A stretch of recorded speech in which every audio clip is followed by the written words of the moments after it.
하나님께서 오늘 우리에게 주시는 말씀, 신약성경 베드로전서 1장 13절에서 25절까지 말씀입니다. 베드로전서 1장 13절에서 25절까지 말씀, 하나님의 말씀 봉독할 때 여러분 경청하십시오. 따라서 여러분은 마음의 허리를 졸라매고 정신을 맑게 하십시오. 예수 그리스도께서 나타나실 때에 여러분에게 가져다 주실 은혜에 전적으로 희망을 거십시오. 순종하는 자녀로서 여러분은 예전에 몰랐을 때 품었던 욕망에 맞추어 살지 마십시오. 오히려 여러분을 불러주신 거룩하신 분을 따라 여러분 자신들도 모든 행실에서 거룩해지십시오. 성경에 이렇게 적혀 있기 때문입니다. 너희는 거룩하게 되어야 한다. 내가 거룩하기 때문이다. 겉모습을 보고 사람을 차별하지 않으시고 저마다 한 일에 따라 심판하시는 분을 여러분이 아버지라고 부르며 기도드립니다. 그러므로 여러분은 이 땅에 몸 붙여 사는 시간 동안 두려운 마음가짐으로 처신하십시오. 아시다시피 여러분은 여러분의 조상에게서 넘겨받은 헛된 행실에서 풀려났습니다. 그런데 그리 된 것은 썩어 없어질 것, 곧 은이나 금을 통해 된 것이 아닙니다. 오히려 귀한 피, 곧 흠도 없고 티도 없는 어린 양 같은 그리스도의 피를 통해 된 것입니다. 그리스도께서는 세상의 기초가 놓이기 전에 미리 알려져 계셨는데 여러분 때문에 시간의 마지막 때에 나타나 보이시게 되셨습니다. 여러분은 그분을 통해 하나님을 믿는 사람들입니다. 하나님은 죽은 사람들 가운데서 그분을 일으켜 살리시고 그분에게 영광을 주셨습니다. 그래서 여러분의 믿음과 희망은 하나님께 있습니다. 여러분은 진리에 순종함으로 여러분의 영혼을 깨끗하게 하였고 꾸밈없이 형제자매를 사랑하기에 이르렀습니다. 그러므로 깨끗한 마음으로 서로 끊임없이 사랑하십시오. 여러분이 다시 태어난 것은 썩는 씨가 아니라 썩지 않는 씨로부터 된 일입니다. 곧 살아있고 계속 남아있는 하나님의 말씀을 통해서 된 일입니다. 따라서 모든 생명체는 풀과 같고 생명체의 온갖 영광은 풀의 꽃과 같다. 풀은 마르고 꽃은 떨어진다. 그러나 주님의 말씀은 영원히 남아있다. 이것이 여러분한테 좋은 소식으로 전해진 그 말씀입니다. 아멘. 이 말씀을 통하여 은혜 주실 줄 믿습니다. 아멘. 할렐루야. 아멘. 오늘 베드로전서 말씀 읽었습니다. 오늘 우리가 읽은 말씀인 사도 베드로 선생님의 글하고 우리가 또 너무나도 잘 알고 익숙한 사도 바울 선생님의 글이 이 구조가 좀 비슷해요. 그게 무슨 뜻이냐면 두 분 다 선포를 하십니다. 두 분 다 예수 그리스도의 복음에 관하여 설명을 하셔요. 직설법으로 이것은 이것이다. 어찌 보면 직설이고 어찌 보면 선포죠. 가르쳐 주신다는 겁니다. 그리스도의 십자가는 뭐며 부활의 의미는 뭐며 이렇게 하셔놓고 너희가 구원받은 자다. 하나님께서 너희를 사랑하신다. 이런 여러 이론적인 얘기를 하신 다음 접속사가 들어갑니다. 따라서 그러므로 너희는 하나님의 사랑받은 자, 너희는 하나님께로부터 의롭다 칭함을 받은 자, 너희는 하나님께로부터 구원받은 자, 너희는 하나님께서 주시는 예수 그리스도를 통하여 주시는 참 부활신앙 가운데 희망과 소망을 가진 자이다 라고 선포하신 다음 그러므로 하면서 어떻게 구체적으로 우리가 살아야 할 실천 사항들을 가르쳐 주셔요. 로마서에서 사도 바울 선생님도 그러하셨고 오늘 우리가 읽은 베드로 사도 선생님도 그러하셔요. 우리 오늘 13절부터 읽었는데 12절까지 보시면 그런 직설법의 선포들이 나옵니다. 설명을 하시는 거예요. 그래놓고 따라서 이야기를 하십니다. 따라서 여러분은 마음의 허리를 졸라매고 정신을 맑게 하십시오. 여러분 허리를 졸라맨다. 뭐가 생각나십니까? 출애굽 직전에 유월절 때 하나님의 명령에 순종했던 유대인들, 히브리 사람들은 양을 잡아서 그 피를 문설주에 바르고 양고기와 쓴 나물을 어떻게 먹었죠?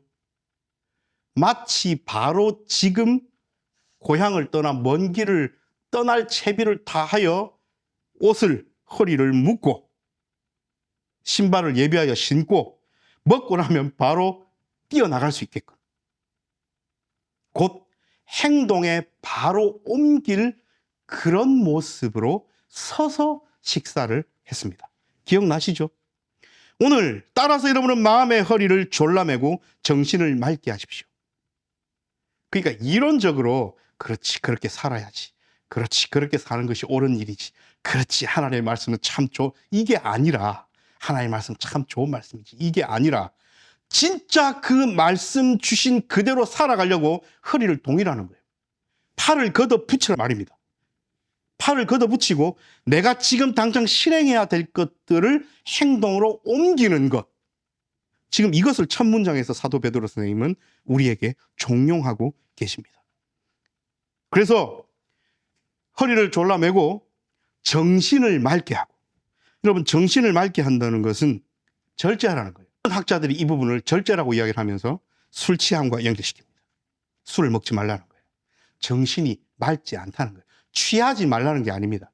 알코올이 들어가면 그 알코올을 내 몸에서 해결하고 해소하고 소화시키고 해독시키려고 우리의 정신이 거기에 빠지는 겁니다. 그렇게 하지 말라는 거예요.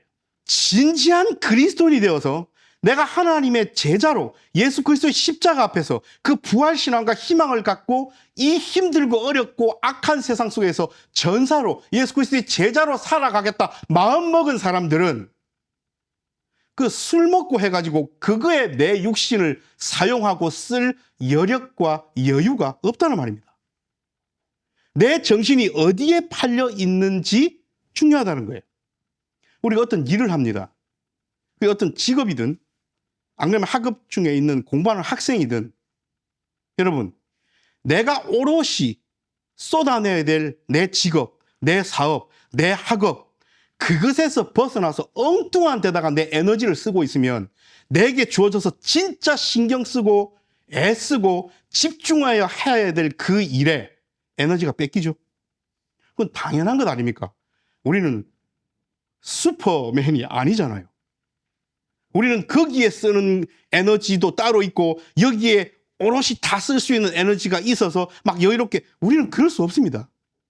우리의 정신, 우리의 육체는 한계가 있어요.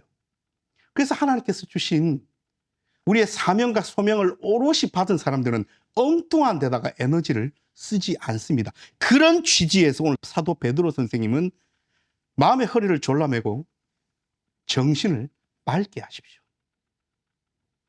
예수 그리스도께서 나타나실 때 여러분에게 가져다 주실 은혜에 전적으로 희망을 가지십시오. 오늘 세 가지 이야기하셨어요. 허리를 졸라매고 정신을 맑게 하고 예수 그리스도께서 주실 그 희망 가운데 사십시오. 이게 오늘 우리가 읽은 13절부터 25절까지 말씀의 첫 문장입니다. 그리고 그 첫 문장은 따라서라는 접속사로 시작되는 거예요. 그러면서 순종하는 자녀로서 예전에 몰랐을 때 품었던 욕망에 맞추어 살지 마십시오. 이전의 삶에서 벗어나라는 거예요. 이전의 삶은 어떤 삶이었습니까? 하나님께 집중하지 못하고 내 육신이 즐거운 것, 내 육신이 즐기고 싶은 것, 그것이 옳은 건지 그른 건지에 대한 파악도 없이 그냥 내 몸이 즐겁고 내 마음이 즐겁고 내 기분이 즐거우니까 그저 했던 것. 물론 그렇게 한다는 것이 다 나쁘다는 것은 아니지만 그 안에는 진짜 죄악된 일도 있었을 거고 죄악이 아닌 것도 있었을 건데 분별력이 없고 옳고 그름이 모르고 예수 그리스도의 십자가라는 기준이 없었기 때문에 내 하고 싶은 대로 살았어요. 오늘 사도 베드로 선생님은 그러지 말라는 겁니다. 그러지 말라는 것의 기준은 뭡니까? 너희가 순종하는 자녀가 되었잖아 라고 이야기하시는 거예요. 여러분을 불러주신 거룩한 분을 따라 여러분 자신을 모든 행실에서 거룩해지십시오. 자, 이제 레위기의 말씀이 반복됩니다. 레위기라는 구약의 세 번째 책의 큰 주제가 뭡니까? 2음절로요. 거룩입니다. 너희는 거룩해라. 이는 나 여호와 너희 하나님이 거룩함이니라. 여러분, 거룩이라는 것은 우리가 태어날 때 갖고 태어난 것이 아니에요. 하나님의 것이에요.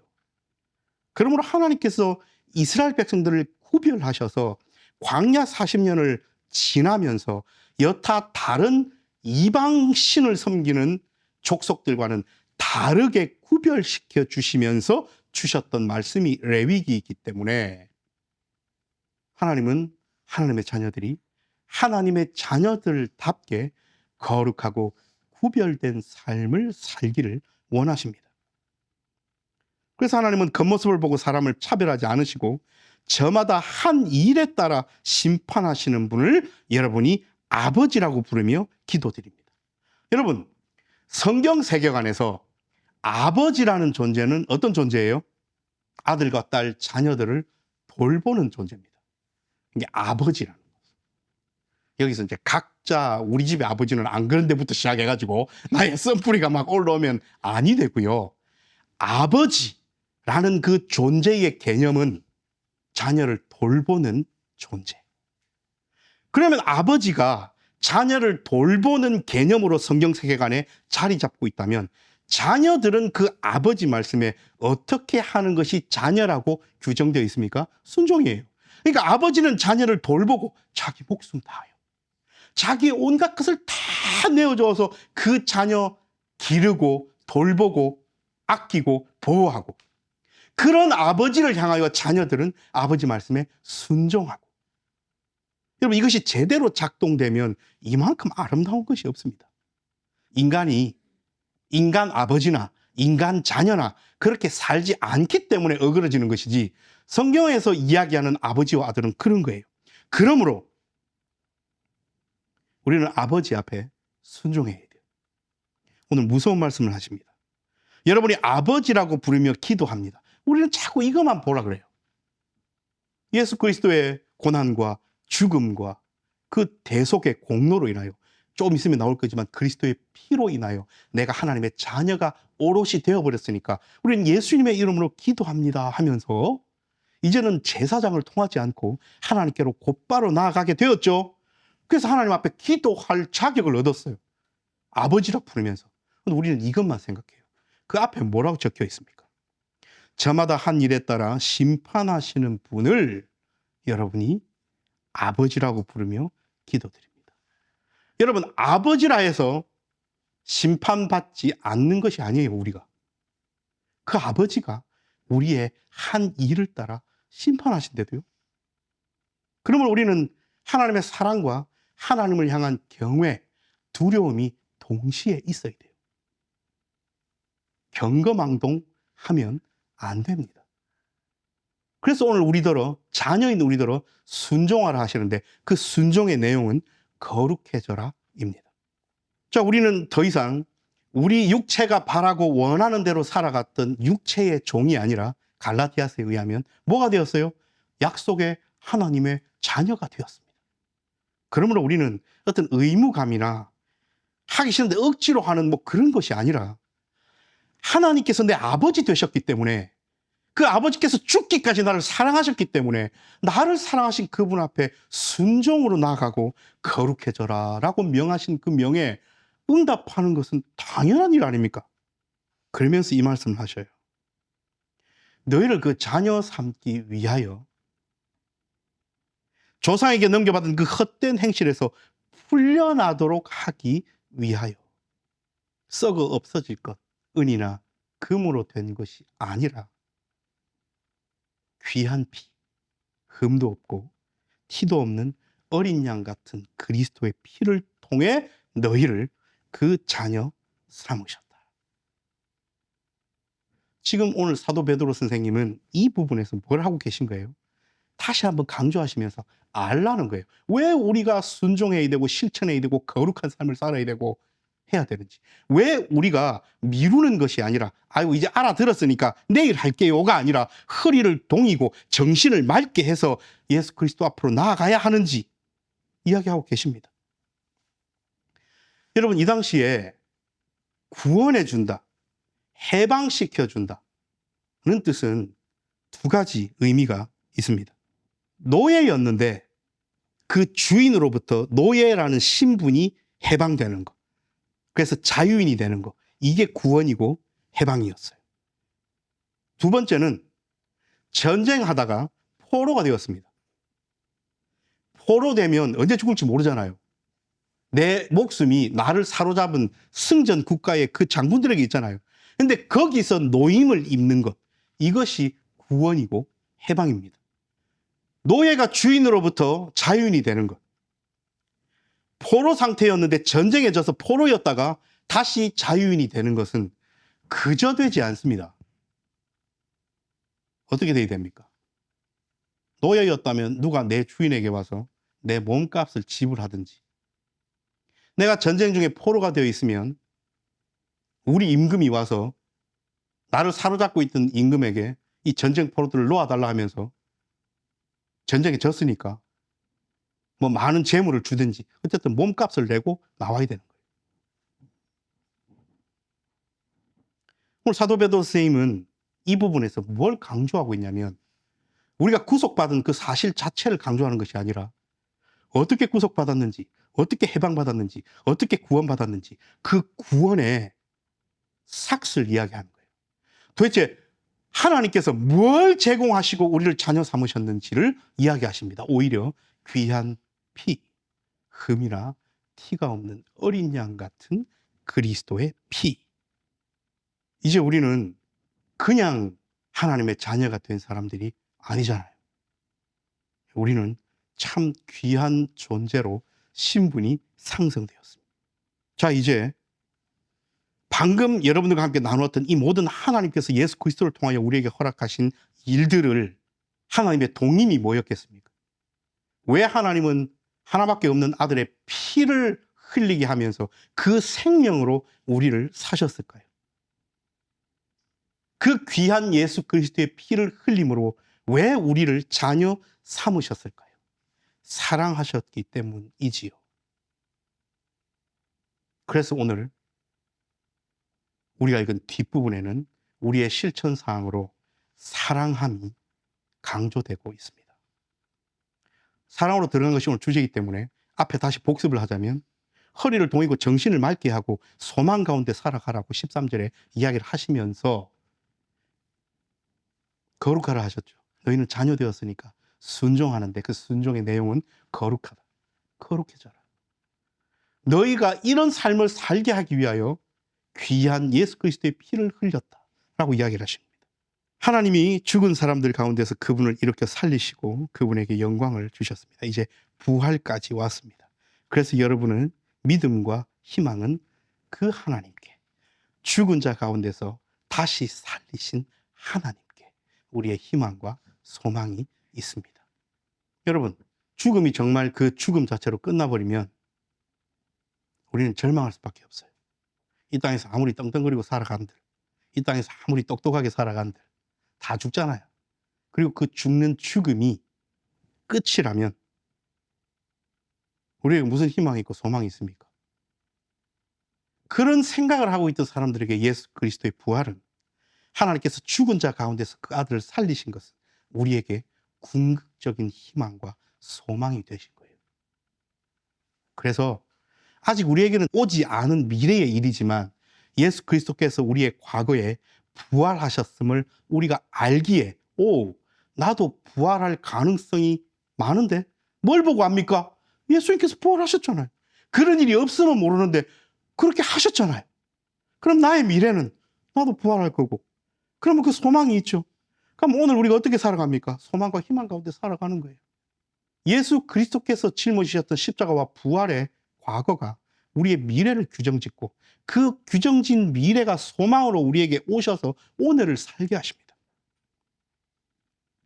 여러분은 진리에 순종함으로 여러분의 영혼을 깨끗하게 하였고 꾸밈없이 형제 자매를 사랑하기에 이르렀습니다. 그러므로 깨끗한 마음으로 서로 끊임없이 사랑하십시오.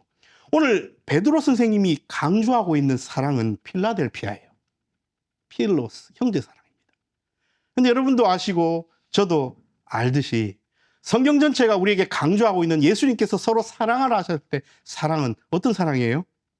아가페잖아요. 아가페는 어떤 사랑입니까? 내가 한 사람을 사랑했어요. 사랑을 줍니다.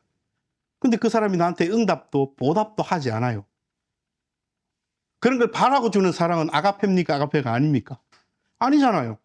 그래서 어떤 상황이든 나에게 갚을 길이 전혀 없는 사랑이든, 내가 손해를 보든, 내가 나의 모든 시간과 물질을 내어놓든, 하나님의 마음으로 하나님께서 나로 사랑하라 하셨으니 나는 예수 그리스도의 아가페적 사랑을 닮아 저 사람을 사랑한다. 이게 맞아요. 자, 그런데 보십시오. 교회 공동체 안에서 두 분이 있어요. 이분이 이분을 아가페적인 사랑으로 사랑합니다. 그럼 그 사랑을 받은 이분은 어떻게 해야 돼요? 교회 공동체 안에서. 이분도 상대방을 아가페로 사랑해야 되죠. 당연한 것 아닙니까? 교회 공동체 안에서 우리는 서로를 향하여 아가페적 사랑을 표현하고 실천해야 돼요. 그런데 그것이 나 혼자만의 일방적인 것이 아니라 모든 성도들이 서로를 그렇게 사랑하게 되면 전체적으로 봤을 때는 그게 뭐가 돼요? 필라델피아가 되는 거예요. 서로 사랑하는 형제 사랑이 되는 겁니다.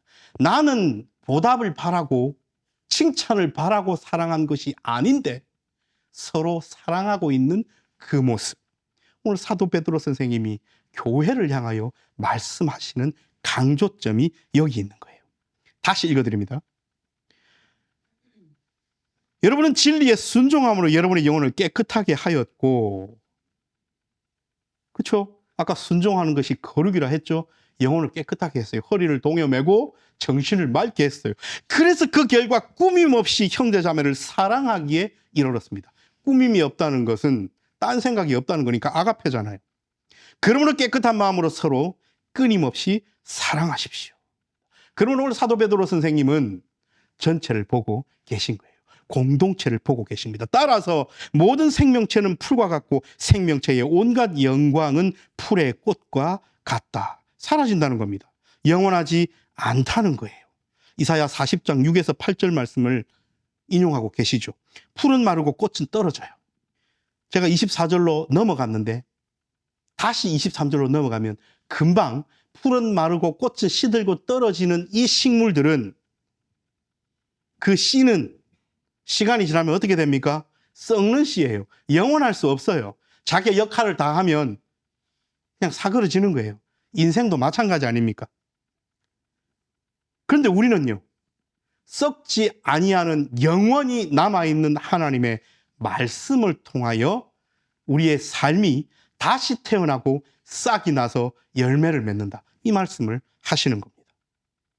그러므로 지난주 엠마오로 가는 두 제자 말씀과 똑같은 거예요.